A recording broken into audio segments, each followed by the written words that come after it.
아람 제국의 베나닷이 이제 북이스라엘을 침공을 합니다. 도저히 싸워볼 수 있는 병력 규모가 아니죠. 아람과 이 북이스라엘은.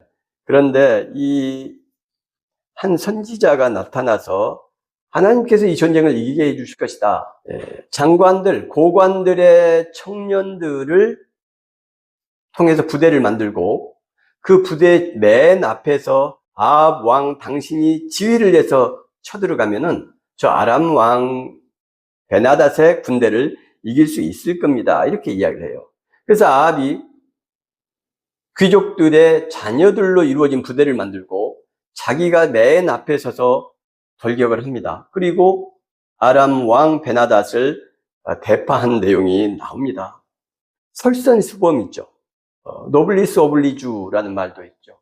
이 사회 지도층이 그만한 책임의식을 느끼고 이 사회에 대해서 먼저 솔선수범하는 자세를 보여야 된다.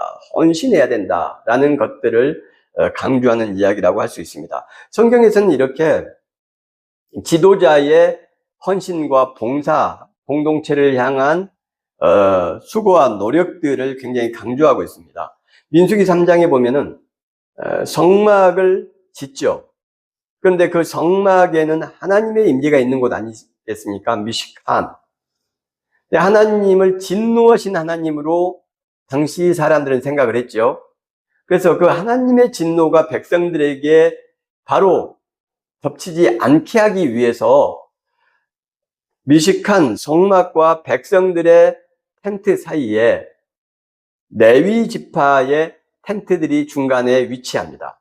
그래서 하나님의 진노하심이 백성들에게 직접 재앙을 내리지 않고 하나님의 진노하심에 대해서 레위 지파가 지도층이 그 진노를 받겠다는 의미와 내용들이 담겨 있는 거예요. 그런 것은. 그래서 지도층이 백성을 위해서 희생할 수 있는 자세가 있어야 된다. 여호수아 3장에 보면은 이 요단강을 건너갑니다. 그때 요단강이 물이 넘쳐서 사람이 지나갈 수가 없었어요. 아주 위험했습니다. 그런데 법궤, 언약궤를 맨 제사장들이 맨 먼저 그 물결이 세게 흘러내리는 요단강에 발을 딛고 들어갑니다. 그랬더니 요단강이 멈추게 되죠. 그리고 백성이 다 건너간 다음에 언약궤를 맨 제사장들이 맨 나중에 거기서 빠져나옵니다. 훌륭한 지도자는 가장 위험한 전쟁터에서 제일 먼저 그 전투에 참여하는 사람이고 제일 나중에 그곳에서 자리를 뜨는 사람이다. 이런 이야기가 있죠. 요단강을 건너는 여호수아의 제사장들은 그렇게 가장 위험한 요단강에 제일 먼저 들어갔고 가장 위험한 요단강에서 맨 나중에 나왔다는 것을 성경은 기록하고 있습니다. 항상 우리 그리스도인들은 공동체와 우리 사회와 국가를 위해서 위험하고 위기의 순간에 항상 앞장서야 되는 것이 성경의 내용이다라는 것을 기억하시는 게 중요합니다. 일본 제국주의의 식민지일 때 많은 분들이 기독교인이었습니다. 유관순 누나도 기독교인이었죠. 그런 것들을 생각을 해서 지금 우리 한국교회가 손가락질 당하는 이 순간에도 우리는 그 손가락질을 당하게 된 이유에 대해서 고민해야 됩니다. 그런데 그 핵심적인 이유가 사회와 공동체의 약자들에게 이웃에게 희생하지 않고 책임감을 느끼지 못하고 헌신하지 않기 때문이에요. 권력의 상에서 떨어지는 떡 부스러기나 노리고 힘있고 권력 있는 사람들한테 붙어서 축복기도 해주고 이런 짓들을 부끄러움 없이 70이 다 된, 70이 넘은 이런 원로라는 목사들, 대형교회 목사들이 모여서 이 짓들을 했기 때문에 희생이 아니고 헌신과 봉사가 아니고 섬김이 아니고 가장 위험한 곳에 제일 먼저 들어가서 제일 나중에 나오는 것이 아니라 가장 행복하고 즐거운 곳에서는 초대하지 않아도 제일 먼저 가서 기다리고 있고 적당히 즐기고 나와야 될 때도 안 나오고 끝장을 보고 마지막 접시까지 다 핥아먹은 다음에 나오는 이런 천박한 모습을 보이니까 성경 내용과는 전혀 다른 모습을 보이니까 한국 교회가 손가락질을 당하는 것입니다. 조롱거리가 되는 것이죠. 오늘 말씀은 그렇게 하지 말라는 하나님의 메시지라는 것을 기억하시는 게 좋겠습니다. 그렇게 1차 아람과의 전쟁에서 이제 승리를 합니다. 그리고 다음 해가 될 때 이제 2차 전쟁이 있죠. 그 와중에 이 한 선지자가 또 나타나서 준비를 잘 하십시오. 병력을 보충을 하고 내년에 다시 전쟁이 일어날 테니까 그 준비를 잘 하십시오. 이렇게 이야기를 하지만 아합이 그것을 그렇게 잘 준비하지는 못합니다. 전쟁이 일어났어요. 29절에 보면은 하루에 10만 명을 죽였다. 이제 이렇게 나와 있어요. 전쟁에서 대승리하고 이제 베나닷이 아직 포로가 아닌데 베나닷이 항복을 해옵니다. 이 아합 왕이 베나닷과 계약을 맺고 조약을 맺고 풀어줘요. 돌려보냅니다. 아람으로. 또 다른 한 무명의 선지자가 나와서 아합에게 이야기하기를 하나님께서 처형하라고 너 손에 붙여줬는데 너가 베나닷을 살려줬기 때문에 그 목숨의 대가를 너가 치러야 된다. 이렇게 이야기해요. 여기서는 이제 두 가지를 생각해 볼 수 있습니다. 하나는 하루에 10만 명을 죽였다. 이게 지금 주전 약 한 800년 경입니다. 지금 2800년 전이죠. 알렉산더가 원정됐을 때가 2300년 전입니다. 그러니까 이 사건이 있는 이후 500년이 지난 다음에 알렉산더가 역사에 등장을 하는 거예요. 훨씬 더 고대라는 이야기죠. 지금 우리 성경의 본문이. 알렉산더가 원정을 떠날 때 병사가 4만 좀 넘었습니다. 500년 뒤에 알렉산더가 세계를 정복하겠다고 원정을 떠날 때가 4만이 좀 넘었어요. 전체가. 그 중에서 기사들 있죠. 귀족의 자녀들로 이루어졌습니다. 왕족과 귀족의 자녀들로 이루어진 이 기사단이 있었는데 이 기사단이 알렉산더 병력의 최정예 부대였어요. 약 한 2,000명 정도 됐습니다. 기사단의 이름을 헤타이로이라고 해요. 친구, 동료란 뜻입니다. 그래서 왕의 알렉산더의 친위 부대죠. 귀족들로 이루어졌어요. 아까 앞에서 우리가 이야기했던 지도층의 솔선수범을 500년 뒤 이방인이었던 마케도니아의 알렉산더가 왕으로 있던 그 지역의 귀족들은 이걸 했어요. 성경을 모르고 하나님을 모르지만. 그래서 귀족의 자녀들로 헤타이로이라는 부대를 만들어서 이게 알렉산더가 세계를 정복하는데 가장 핵심적인 부대로 역할을 합니다. 근데 5만이에요. 그 당시에 제일 셌던 나라가 어디입니까? 페르시아. 우리 계속 지금 페르시아의 포로 상태에서 지금 이거 기록했다. 계속 그렇게 이야기를 하죠. 그 페르시아와 전투를 합니다. 그 페르시아의 왕이 다리우스 왕이에요. 성경에도 나오죠. 다리우스 왕과 알렉산더가 붙어요. 이소스 전투라는 곳에서 이제 전투를 하는데 이때 다리우스 왕이 10만 명입니다. 당대 세계에서 가장 큰 나라들이에요. 중국을 제외하고는 세계에서 가장 큰 나라들, 유럽에서. 그런데 그 페르시아의 엄청난 제국의 군대가 겨우 10만이었어요. 알렉산더는 4만 좀 넘었고 여기서 다리우스가 박살이 납니다. 그리고 그 이후에 다시 심기일전에서 가우가멜라 전투를 벌입니다. 여기서 이제 알렉산더하고 최후의 일전을 하는 거예요. 이게 12만 명입니다. 그때 다리우스 왕의 병력이. 근데 여기서도 집니다. 그래서 이제 명실공히 알렉산더가 전 유럽과 중동과 전 세계를 제패하게 되는 것이죠.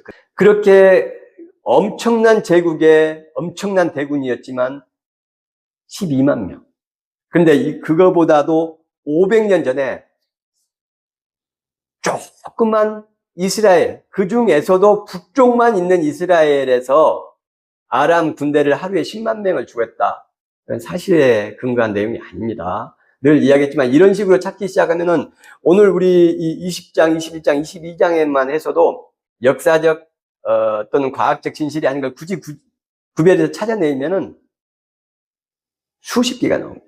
성경에서 절대 진실을, 팩트를 찾으려고 하시면 안 됩니다. 중요한 것은 이 말씀을 통해서 뭘 이야기하고자 하시는가, 하나님의 메시지가 뭔가, 의미가 뭔가, 이걸 발견하셔야 돼요. 그것이 하나님의 은혜를 부른다고 이제 생각을 하셔야 됩니다. 그 다음에 두 번째 생각해 볼 것은 뭐냐면, 지금 아합이 그 거대한 아람 군대를 1차 작년에 이겼고 이번에 2차 또 부셨지 않습니까? 그리고 하루에 10만을 죽이건 아니건 그 진실이 아니더라도 대승을 거둔 건 맞죠. 하나님의 은혜로 기적처럼. 그리고 그 베나닷이 항복을 해왔어요. 아합이 너무 기분이 좋은 겁니다. 어깨가 한없이 올라갔죠. 목에 힘이 한없이 들어갔습니다. 그래서 베나닷을 용서해 줍니다. 너는 내 형제다. 그랬더니 베나닷이 아버지 때 빼앗았던 그 땅을 다 돌려드리겠습니다. 이렇게 조약을 맺고 이제 돌아가요. 베나닷을 살려준 것이죠. 죽일 수 있었는데. 근데 하나님의 사람이 와서 하는 말이 뭡니까? 너가 하나님이 죽이기로 작정한 사람을 살려줬으니 너 목숨으로 대신 갚아라 라고 이야기를 하는 겁니다. 하나님의 악을 대하는 방식을 지금 우리가 여기서 알 수가 있어요.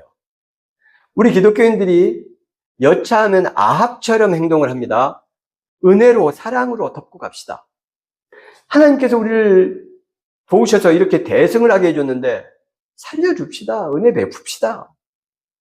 저 사람이 저 큰 아람 제국의 베나닷이 나의 앞에 무릎을 꿇고 큰 죄를 하지 않습니까? 이래서 자비를 베풀자고 해요. 그런데 하나님은 너가 살려줬으니 너 목숨으로 대신해라 라고 이야기를 하는 겁니다.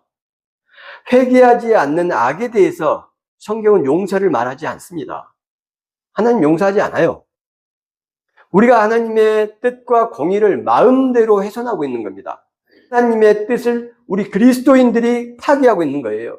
그래서 윤석열이에게 축복 기도를 했던 사람들은 악마와 다름이 없어요. 목사가 아닙니다. 하나님의 말씀이 이렇게 돼 있잖아요.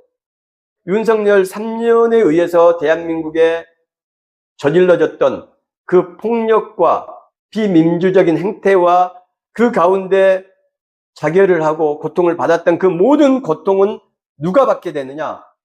윤석열이가 후보 때에 안수를 해서 축복기도 해줬던 그 목사들이 받게 됩니다.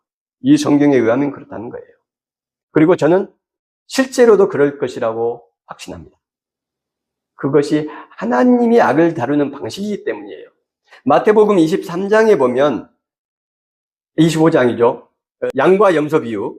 그래서 내가 배고플 때에 너가 먹였고 내가 헐벗었을 때에 입혔고 이렇게 하면서는 천국으로 가라. 왼쪽에 있는 염소들에게는 내가 갇혔을 때 너희가 찾아보지 않았고 내가 굶주렸을 때 주지 않았고 저희가 언제 그렇겠습니까? 지극히 작은 자에게 하지 않은 것이 곧 나에게 하지 않은 것이다. 저주받은 자들아 악마와 그의 사자들을 위해 준비된 영원한 불에 들어가라. 예수 그리스도께서 사랑이 없으셔서 그렇게 말씀하셨나요? 어떤 누구도 예수 그리스도께서 사랑이 없다고 말할 수 있는 사람은 없을 겁니다. 양심이 있거나 이성이 살아있는 사람이라면 그렇게 말할 수 있는 기독교인은 없어요.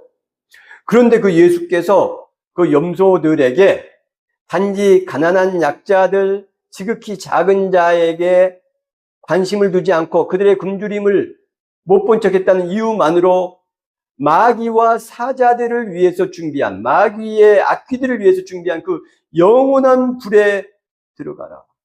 저주받은 자들아. 이렇게 이야기하신단 말입니다. 하나님이 악을 어떻게 대하시는지 우리가 정확히 알아야 됩니다. 그러면 어떤 분은 이렇게 이야기할 거예요. 아니,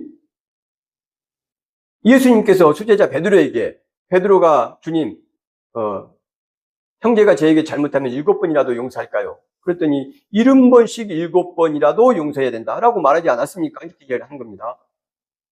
그렇게 하셨죠. 두 가지가 문제예요. 뭐냐면 하나는 형제가 나에게 잘못을 했을 때, 형제가. 그 당시에 베드로가 했던 의미는 유대인이 이 말입니다. 유대인은 자기 동족에 대한 민족의식이 유난히 강했죠. 제 아무리 훌륭하고 좋고 착한 사람이라도 이방인은 유대인과 비교할 수 없는 대상인 겁니다. 그래서 특별한 가족과 같은, 혈족과 같은 의미가 있어요. 그렇게 이야기를 먼저 하고 있어요. 형제가. 그 다음에 또 하나는 잘못을 했을 때, 그 이제 죄를 범했다라고 번역이 됐는데, 형제가 죄를 범하면, 근데 그 죄라는 말이 하마르티아, 빗나가다, 실수하다, 잘못하다. 죄가 아닙니다. 죄가 아니에요.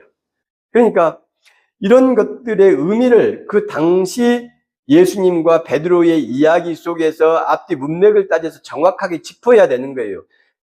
어떤 사람이 길 가는 나그네를 이유 없이 돈을 뺏고자 무엇인가를 뺏고자 죽인 게 아닙니다. 그건 악이에요. 그건 형제가 아닙니다. 그 사람은 형제가 아니죠. 자기 욕망을 위해서, 탐욕을 위해서 죽였다면 그것은 형제라고 볼 수 없죠. 그것은 악마죠. 그건 악인 거예요. 그래서 70번씩 7번을 용서하라는 예수님의 자유로운 말씀은 그런 악귀들에게는 통용되지 않는 겁니다. 근데 우리는 그것을 섞어서 마구 이야기해요. 그리고 필요에 따라서는 내 마음에 들면 아무리 악마 같은 짓을 해도 용서하고 사랑하고 은혜로 돕자고 하고, 싫어하는 사람은 없애야 돼, 죽여야 돼. 제가 자기 어머니한테 그런 욕을 했대잖아. 저건 악마지. 제정신이 아닌 겁니다. 제정신이 아닌 거예요. 멀쩡해 보이지만, 박사 받고 교수하고 있지만 제정신이 아닌 겁니다.